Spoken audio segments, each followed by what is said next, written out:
ওমা ভগবান শ্রীকৃষ্ণ যুধিষ্ঠিরকে নিয়ে যখন রাজসহ যজ্ঞ করেছিলেন, সেই যজ্ঞে সবাইকে নিমন্ত্রণ করেছিলেন, কিন্তু শুধুমাত্র রহিদাসকে নিমন্ত্রণ করে। যুধিষ্ঠির কৃষ্ণকে ডেকে বলেছিলেন, দয়াময়, আমি এই বিশাল বড় একটা যজ্ঞ করছি, এই যে একটা কমিটি দাদা ভাইয়েরা যজ্ঞ দিচ্ছে, বাবুরা যজ্ঞ দিচ্ছে, একটা যজ্ঞ অনুষ্ঠান কিন্তু একার পক্ষে সম্ভব নয়। একটা কমিটি গঠন করতে হয়, 15-20 জন কমিটিতে থাকে।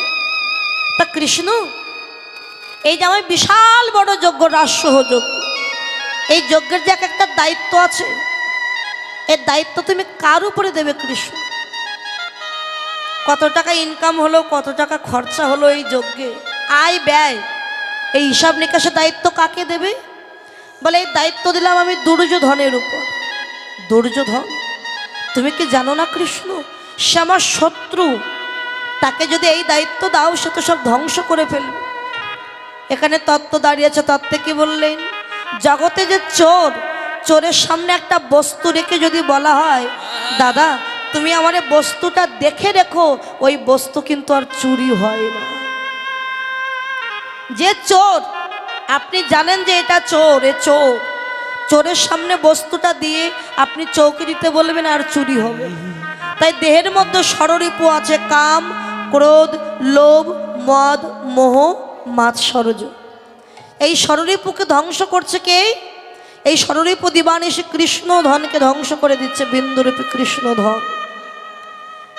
একবার গুরুচরণটা আশ্রয় করে ষড়রিপুকে কৃষ্ণ ধনকে চৌকি দিতে দাও, দেখবে কৃষ্ণ ধন দেখতে দেখতে ধ্বংস করার কথা ভুলে গিয়ে হা গোবিন্দ বলে গোবিন্দের চরণে আশ্রয় নেবে।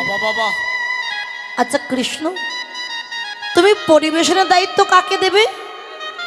পরিবেশনের দায়িত্ব দিলাম ভীমের উপর। ভীম, আরে সে তো আমার ভাই, সবসময় খাবো খাবো করে, আর তাকে যদি পরিবেশনে দাও সে নিজে একা খেয়ে সব ধ্বংস করে দেবে, ভক্তদের কি সেবা দেবে?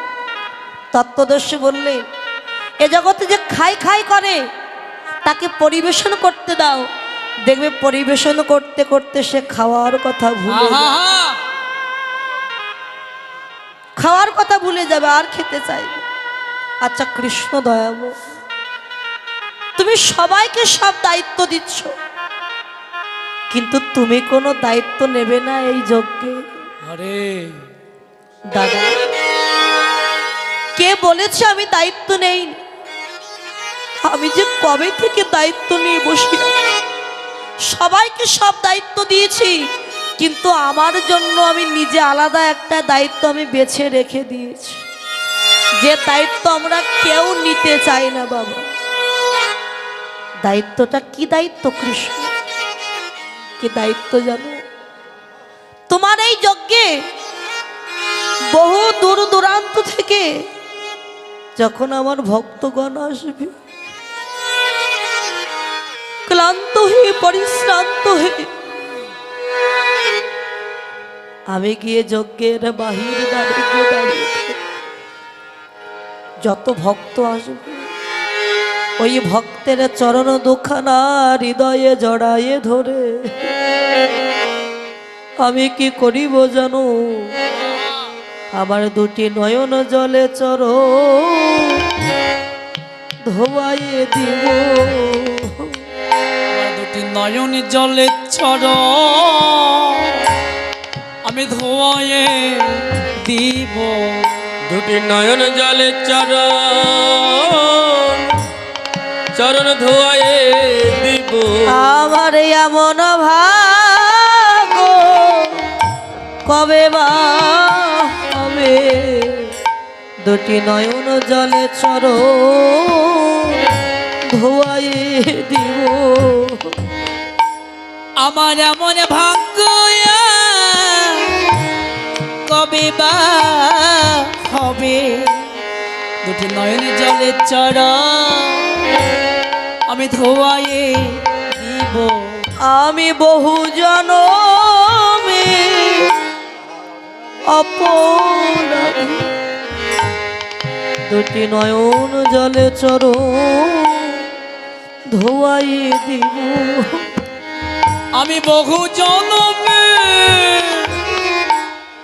অপরাধে দুটি নয়ন জলে ছড়ো আমি ধোয়ায়ে একই একই বলছো কৃষ্ণ, তুমি কেন নয়ন জলে ভক্তচরণ ধৌত করো? দাদা, পূর্ব জন্মে অপরাধ করেছি, বৈষ্ণব অপরাধ, তাই এ জন্মে নয়নের জল দিয়ে ভক্তচরণ ধৌত করে সেই পাপ থেকে আমি মুক্তি পাব। কৃষ্ণ হরি বল।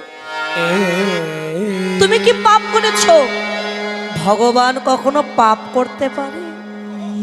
বাবা, আমরা যখন পাপ করি, অপরাধ করি, আমাদের সাজা দেন ভগবান। কিন্তু সেই ভগবান যদি পাপ করে, তার সাজা কে দেবে?